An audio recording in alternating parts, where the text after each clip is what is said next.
kagri na mga panimalay, dapat ang usag-usa ninyo magkahigugmaay. Kung usa ka kaminyo karon o nagplano nga mosulod sa kaminyoon, paminaw. Ang mga bana kinahanglan higugmaon nila ang ilang asawa ug dili nila ni kulatahon o dili nila pahimungtan. Nagkanayon ang Biblia sa Colosas 3:9, mga bana, higugmaan ninyo ang inyong asawa ug ayaw ninyo sila pahimungti.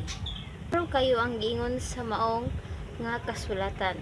Kung gusto kag linaw nga pamilya, kinahanglan higugmaon nimo ang imong asawa.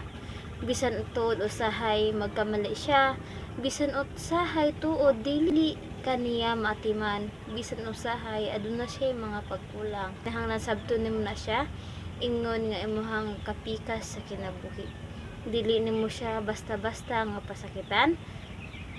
Dili nimo siya basta-basta nga kulatahon tuod kay imuha na nga kapikas sa mga kinabuhi ug labaw sa tanan, imuha na siyang asawa, magkinaunsa man ang kalibutan.